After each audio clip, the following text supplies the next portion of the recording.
In a hot tub installation scenario, determining responsibility is crucial when incorrect instructions lead to equipment damage. Firstly, the dealer provided incorrect installation instructions to the electrician, resulting in damage to the hot tub. Secondly, the manufacturer failed to provide clear and accurate installation instructions for the specific hot tub model. The electrician, while licensed, followed the instructions provided by the dealer, which were incorrect for the specific model. While the electrician is licensed, they may not possess specialized expertise in hot tub installations, placing the onus on the manufacturer and dealer to supply accurate guidance. If the dealer and manufacturer do not accept responsibility, the electrician has legal avenues to consider. Firstly, the electrician could file a claim in small claims court to recover the cost of the damaged logic board. Secondly, a civil lawsuit against the dealer and manufacturer could be pursued for negligence and breach of contract, particularly in more complex situations. To prevent similar situations in the future, firstly, always verify installation instructions with the manufacturer to confirm their accuracy for the specific equipment model. Secondly, maintain thorough records of all conversations with dealers and manufacturers, including any clarifications or modifications to the instructions. Thirdly, if uncertainty arises during installation, consider engaging a qualified contractor specializing in hot tub installations. This incident underscores the importance of clear and precise installation instructions for home appliances. Manufacturers and dealers should collaborate to offer comprehensive, step-by-step guides tailored to each equipment model. Clear and accurate instructions are essential for safe and successful appliance installations. Ensuring the electrician has the correct manual is paramount, as using outdated or incorrect instructions can lead to serious damage. The electrician relied on the documentation provided, and when that documentation was wrong, the resulting damage cannot be solely attributed to their expertise as a general electrician, and the electrician should also meticulously document every step taken during the installation process, including any communications with the dealer or manufacturer. Firstly, document the initial receipt of the incorrect manual from the dealer. Secondly, document the specific steps followed from the incorrect manual. Thirdly, document the communication with the manufacturer regarding the discrepancy in the instructions. Fourthly, document the offer of replacement or the refusal of support from the dealer. Fifthly, obtain a written assessment of the damage from a qualified hot tub technician. Sixthly, gather any relevant warranties or service agreements related to the hot tub. When communicating with the dealer and manufacturer, firstly, clearly state the problem and its cause, emphasizing reliance on the incorrect manual. Secondly, request a formal written acknowledgement of the error and acceptance of responsibility for the damages. Thirdly, propose a resolution, such as repair or replacement of the damaged components. Fourthly, set a reasonable deadline for a response and resolution. Fifthly, keep a detailed record of all communications, including dates, times, and names of individuals contacted. In pursuing a small claims court case or civil lawsuit, firstly, gather all documentation, including the incorrect manual, records of communication, and assessment of damages. Secondly, consult with an attorney to understand the legal options and the strength of the case. Thirdly, file the claim or lawsuit in the appropriate jurisdiction. Fourthly, present the evidence clearly and concisely, emphasizing the reliance on the incorrect manual and the resulting damages. Fifthly, be prepared to negotiate a settlement or proceed to trial if necessary. Electrical safety is always important, and understanding voltage requirements for equipment is crucial. When converting a hot tub from 120 volts to 240 volts, it's vital to follow the manufacturer's instructions meticulously and verify the information. Supplying the correct voltage is paramount to prevent damage to the equipment and to ensure user safety. Incorrect voltage can lead to immediate equipment failure, fire hazards, and potential harm to individuals. Firstly, consult the equipment's nameplate or manual to confirm the required voltage. Secondly, use a calibrated voltmeter to verify the incoming voltage. Thirdly, ensure all wiring connections are secure and appropriate for the voltage level. Fourthly, use appropriately sized circuit breakers and fuses to protect the electrical circuit. Fifthly, employ ground fault circuit interrupters, or GFCIs, to prevent electrical shock. When dealing with electrical installations, it's essential to differentiate between the services of a licensed electrician and a hot tub technician. Licensed electricians are experts in electrical wiring, safety codes, and general electrical installations, while hot tub technicians specialize in the specific components and systems of hot tubs. The electrician is responsible for safely wiring the hot tub to the electrical panel, ensuring proper grounding and adhering to electrical codes. The hot tub technician is responsible for the internal workings of the hot tub, including plumbing, pumps, heaters, and control systems. Collaboration between the electrician and the hot tub technician is essential for a successful and safe installation. Manufacturers and dealers must provide accurate and model-specific installation instructions. Generic or outdated manuals can lead to serious errors and equipment damage. The documentation should clearly outline every step of the installation process, including voltage conversions, wiring diagrams, and safety precautions. The documentation should be updated regularly to reflect any changes in the equipment design or installation procedures. When providing instructions, manufacturers and dealers should consider, firstly, the use of clear and concise language, avoiding technical jargon. Secondly, the inclusion of detailed diagrams and illustrations. Thirdly, the provision of step-by-step instructions. Fourthly, the incorporation of safety warnings and precautions. Fifthly, the availability of technical support and customer service. Firstly, the electrician should confirm the hot tub's voltage requirements before beginning the installation. Secondly, the electrician should double-check the provided installation instructions against the manufacturer's website or technical support. Thirdly, the electrician should test the wiring connections and voltage levels before powering on the hot tub. Fourthly, the electrician should consult with a qualified hot tub technician if any uncertainties arise during the installation process. Fifthly, the electrician should document all steps taken during the installation process. This situation serves as a valuable lesson for manufacturers, dealers, and electricians alike. Accuracy and communication are essential in ensuring safe and successful installations.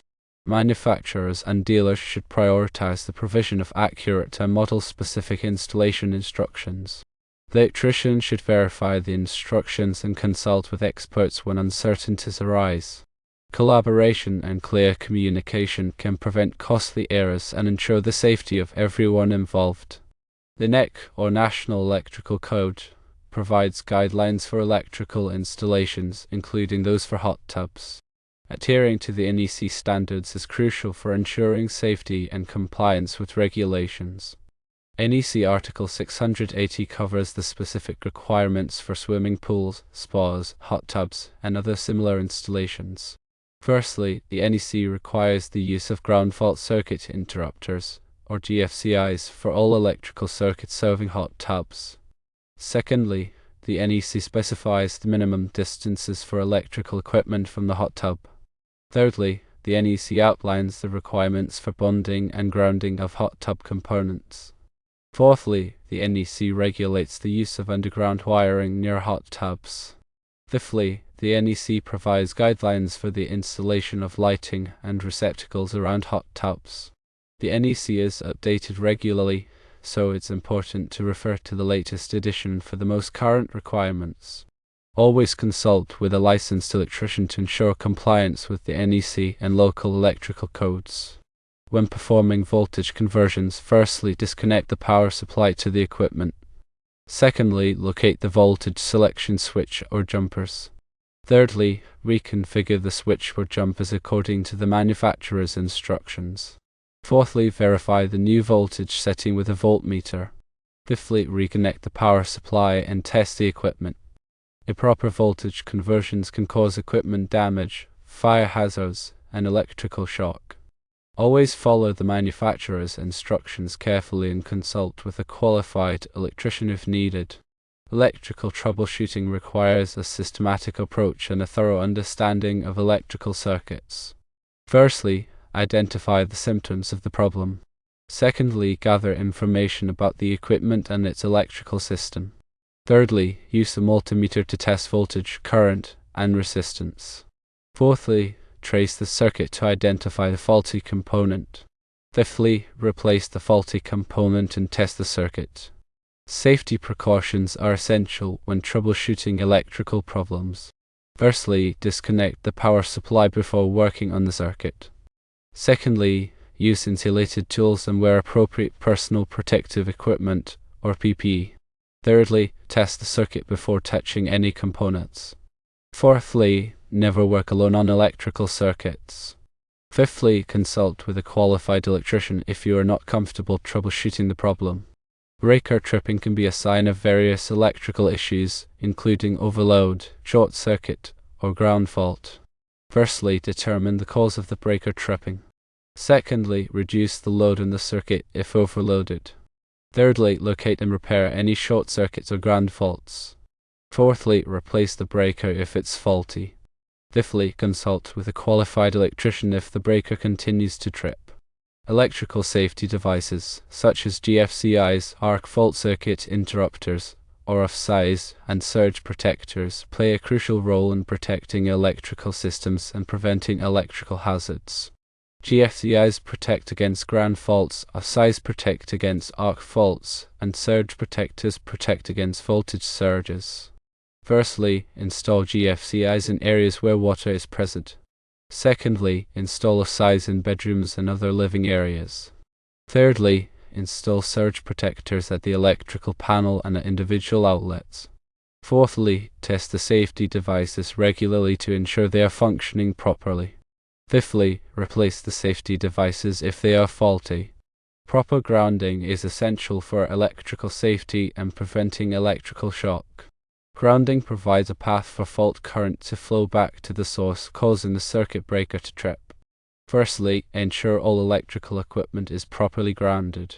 Secondly, use the correct size grounding wire. Thirdly, connect the grounding wire to a grounding electrode, such as a ground rod or a metal water pipe. Fourthly, test the grounding system to ensure it is functioning properly. Fifthly, consult with a qualified electrician if you have any questions about grounding. When working with electrical panels, firstly, identify the main breaker and turn it off before working on the panel. Secondly, use insulated tools and wear appropriate personal protective equipment, or PPE. Thirdly, test the voltage before touching any components.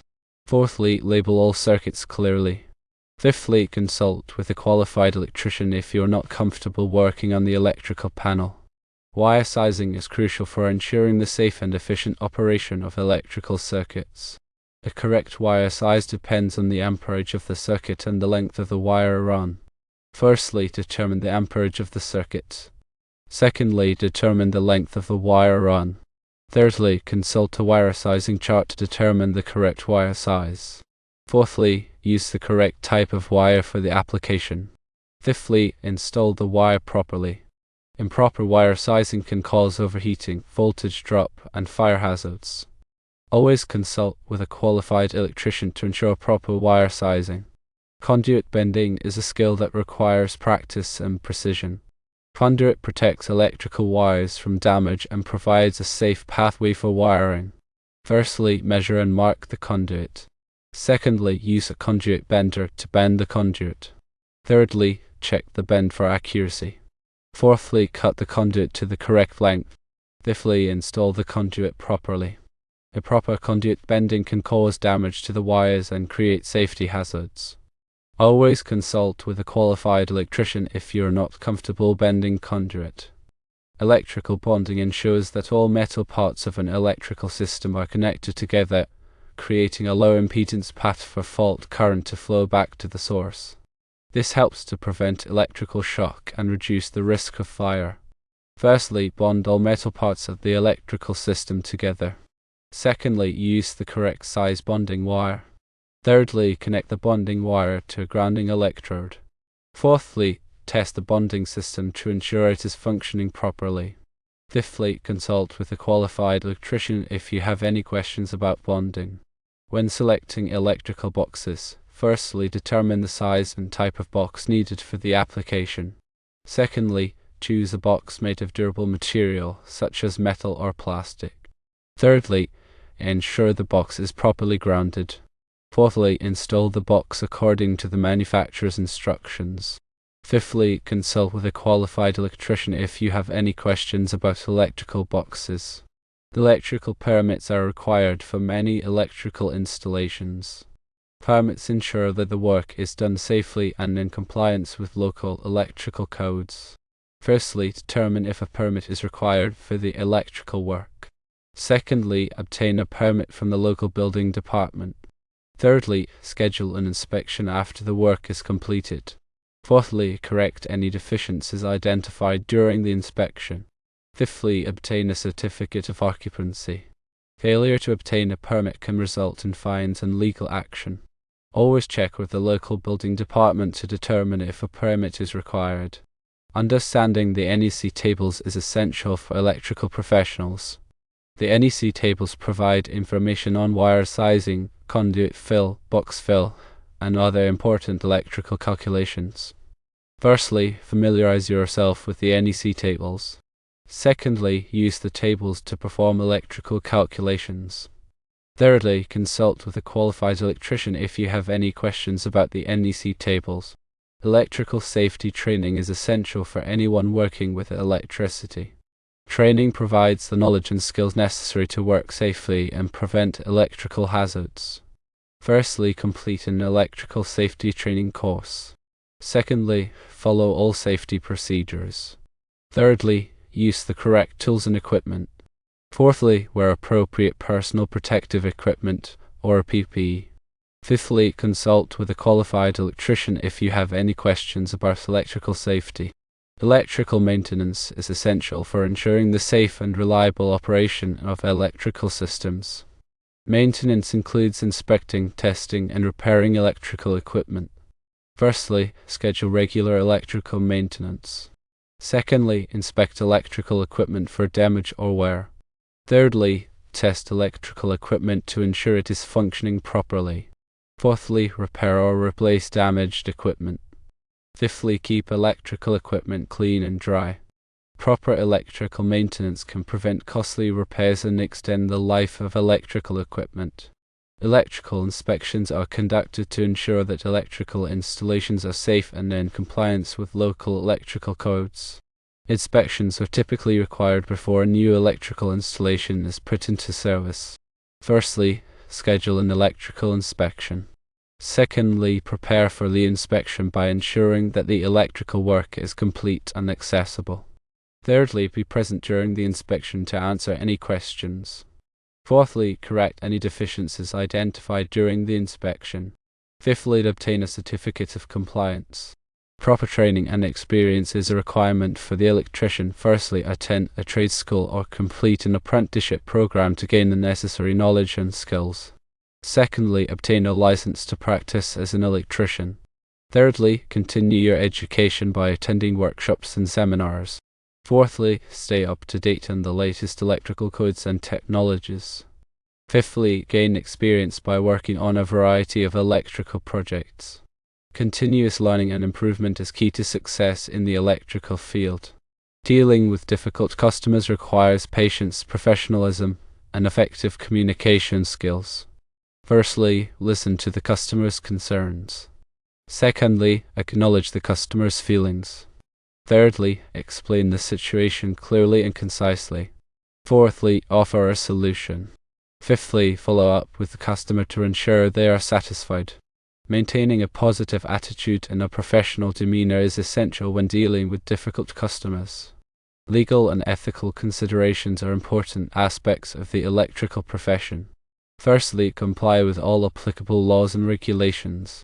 Secondly, adhere to ethical standards of conduct. Thirdly, protect the safety and well-being of the public. Fourthly, maintain confidentiality. Fifthly, avoid conflicts of interest. Upholding legal and ethical standards is essential for maintaining the integrity of the electrical profession. Furthermore, ensure that the electrician has the correct tools and equipment for the job. Firstly, the electrician should have a complete set of hand tools, including screwdrivers, pliers, wire strippers, and crimpers. Secondly, the electrician should have a multimeter for testing voltage, current, and resistance. Thirdly, the electrician should have a conduit bender for bending conduit. Fourthly, the electrician should have a wire puller for pulling wire through conduit. Fifthly, the electrician should have a variety of safety equipment, including safety glasses, gloves, and a hard hat. Using the correct tools and equipment is essential for performing electrical work safely and efficiently. In conclusion, the hot tub installation failure highlights the importance of accurate documentation, communication, and qualified personnel. The electrician should always verify instructions, and the dealer and manufacturer should prioritize providing accurate model-specific information.